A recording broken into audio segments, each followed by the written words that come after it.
Well, welcome back to the Tradesman channel. Tonight we're going to show you how we put this just about indestructible cabinet box together. So stay tuned, I'll catch you on the other side of it.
Okay, when you get all your router work done, you have everything routed out, rabbited out. So when you get your shelf rabbet in, you have your bottom routed in. Line everything up flush. And before you go to put this all together, save yourself some heartache and just check that over. Make sure everything is perfectly aligned. And if you did all your measuring right, and you set your fences up accurately, you will have a perfect line all the way down. And we do. Everything is beautifully flush. It's absolutely perfect. So now we can start putting our Kreg holes in these, and we're going to put them together.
Alright, so we have all of our pieces cut, everything's milled, so we're going to try to put these together. We're going to try and make it as easy as possible. I'm going to glue these. We're going to use the Kreg we're going to use the Kreg screws. Keep in mind, everywhere where I have the 1/4 inch deep rabbet, I'm going to use the 1 inch long Kreg screws. There's other ways of doing the building the boxes. You can use brad nails. You can do a deeper rabbet that's a tight rabbet, and obviously I've got to get the right router bits for doing the thinner plywood that they make today. But anyway, what we're going to do is we're going to start by putting the back panel in first. We're going to glue it, we're going to screw it, we're going to use the aid of a clamp. You don't have to do that, but I'm going to do that just to make it a little bit easier on myself, and we're going to see what happens from there. So like I said, I will try my damnedest not to block the shot on you. Maybe I'll move the camera a little bit, see how that goes. On the back here we have the Kreg holes all the way up the sides, across the top, and down the other side. We don't need anything on the bottom. The shelf, the bottom shelf, that has it on all 4 sides. That's what we're going to use to suck that bottom in now. That's the biggest reason I'm using the pocket holes for this is because, like I said, I've said in the last couple of videos, been whining about it. The plywood being bowed, when you use the screws in conjunction with the rabbets and the glue and all that, it sucks everything in and it makes it nice and square. Makes a hell of a difference when you're going to trim this thing out to have a nice square cabinet box. So let's see how this thing goes together. Oh, let's see. We'll move everything 50 times. So first things first, I'm going to bead glue in there. And I get pretty generous with the glue when I'm putting these in. Make sure you don't have any fuzzies holding you up, and I have a little bit right there. I don't mind getting a little crazy with the glue on these. I like to know I have a nice strong joint. I'll stop maybe an inch or so shy from the end, just so a squeeze out isn't so bad. Now when you go to put this on, again, try not to slide it. We're going to have 2 dados in this back. One's for the bottom shelf, the very bottom of the cabinet, and the other's for the shelf that's about midway up. Now I say midway up, it's a little bit, we have a 12-inch tall shelf in here. Now, when you're building your cabinets for your kitchen, it's nice to put adjustable shelves in there. It helps quite a bit. It makes it really nice if you can, it just makes it really nice if you can adjust those shelves up and down. Something like this, I'm not really concerned about it. I mean, in our house, we find a way to pack stuff into any space we have. So all we're going to do,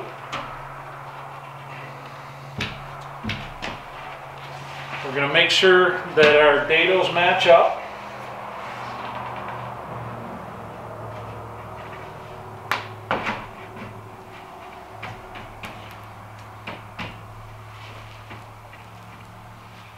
You're going to make sure everything's really flush. And if it's not flush, you make adjustments where you need to make adjustments. A lot of that can be done after the fact. I don't want this thing rocking on the ground. Okay. So I'm going to use these 1-inch long screws. And because we cut that dado,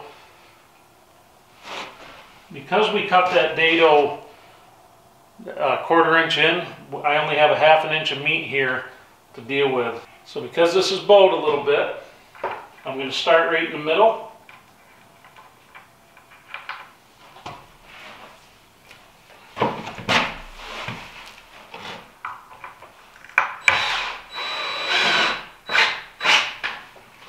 And remember that these screws will draw that piece right up tight where you need it. That's kind of where the Kreg screws will work for you.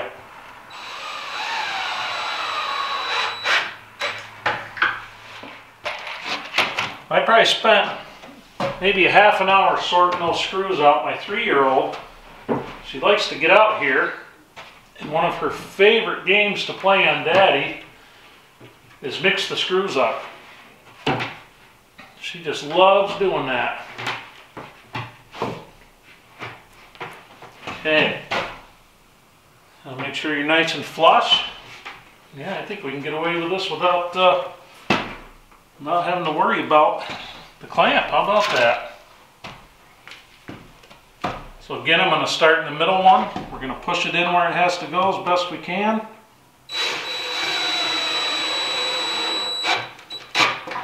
Now don't go hogging these screws in.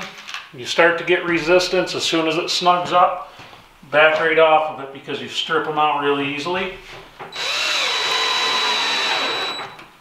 And the problem with these, when you strip them out, you got to drill a new hole, period. I mean, you're not putting a bigger screw in there.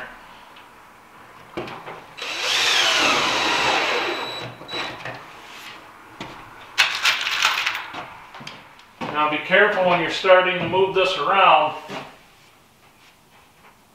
because what's going to happen be at this point be very easy to break this. So just be mindful of what you're doing. Be careful dragging it, because what will happen, it's very easy. It is quite easy at this point to chip your veneers right off the edges. So I kind of like to swivel it as best I can.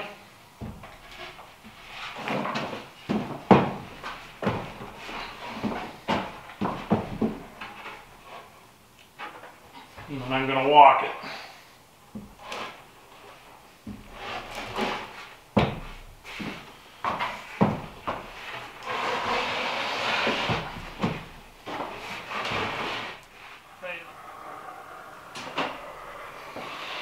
Again, make sure that your rabbits or your dados are good and clean.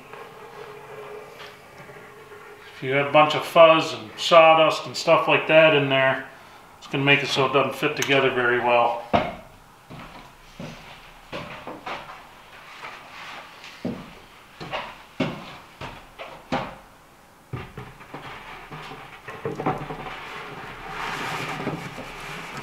you're going to do is just let it drop right in. So you're going to let it drop right in.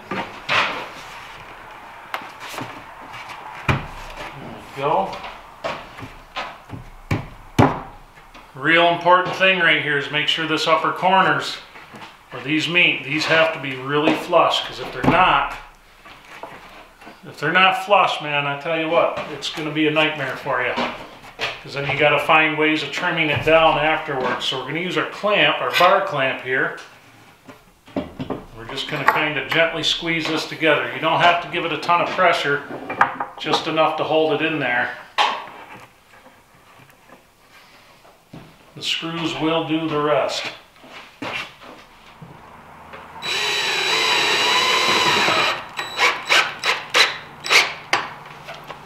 As I said, don't hog them in there.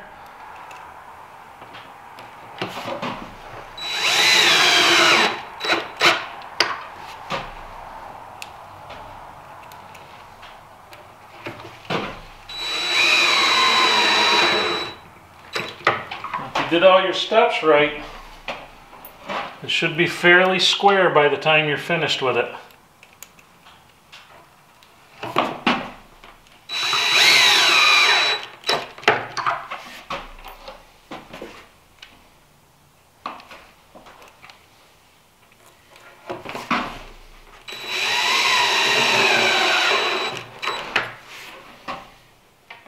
So also my 3-year-old, I had my long number 2 square head bit. My 3-year-old got a hold of it up here. Used it for who knows what. I had to cut this off of a screwdriver I had for wiring panel boxes. I tell you, that little stinker. Now these I start on the ends and work them up, if I can find it. There we go.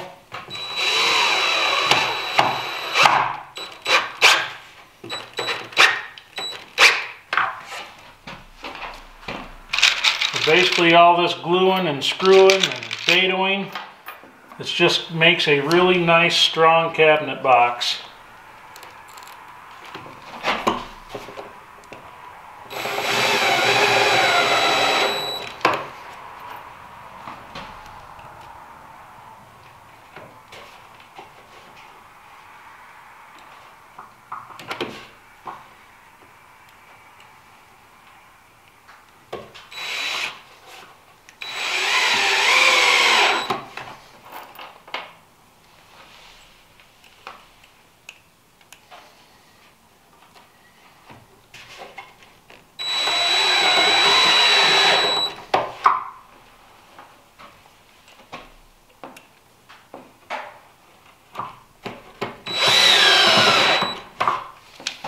Now let's take the clamp off.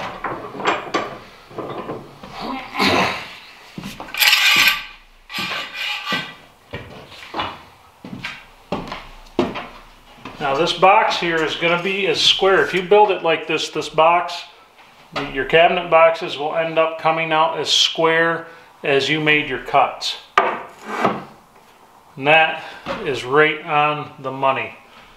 So this is where you're going to notice if you were off at all when you put this all together. This dado all the way around here for your inner shelf, if you're doing it like this, should be nice and square. It should all, square.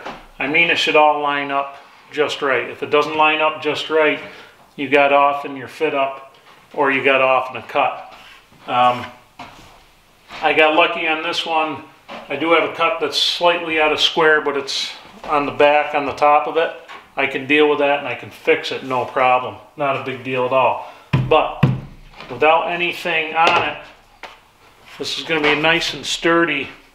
So we're going to have a piece that goes on the floor here because we're not doing a toe kick because it's not for kitchen cabinets. Nobody's really going to have to be standing at them to do anything. Also keep in mind, if you had glue squeeze out in the corners of these dados, you want to get it out of there. Just a little FYI.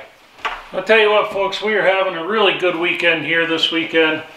Getting some stuff put together. We'll have some sawdust infused coffee to add to the joy. Oh, I love my coffee. Drink way too much of it, and someday my heart's probably going to explode from it. But anyway, so there's our cabinet box. Tomorrow we are going to work on getting a shelf in that thing, and we're going to work on starting to plane off the top. We're going to use a router sled for that. My router sled should work all right. Might even be able to get away with using the thickness planer because it's going to have to be in two pieces anyway. So we're going to have to laminate that together somehow. I'm not sure if I want to do a spline in it, exactly what I want to do. I don't want to just glue it together. I might make some splines for it. We will see. Definitely probably be some bow ties in it. The thing is, where it's going to go on top of that, but then there's going to be another cabinet that goes on top of that. But I'm going to leave it open for like a good foot or so. We'll see how that works. But anyway, I hope you guys are enjoying this stuff. Now the router stand, we're going to get to that as we're doing this because I have to make doors and stuff like that anyway. So I'll get back to working on that. To be quite honest with you, I was just kind of yanking. My time is now getting short because we're going to be in haying time here before we know it. Pretty soon as the ground dries up outside, I'm going to be wrestling haying equipment, getting that all ready to go for the summer. So our time, you guys will have some farm equipment videos. So those never do quite as well, but there's quite a few of you who enjoy those also. So anyway, hope you guys enjoyed this one. If you're new here, feel free to subscribe, like, leave a comment, whatever. If you're not new here, always good to see you guys. So take her easy and I'll catch you on the next one.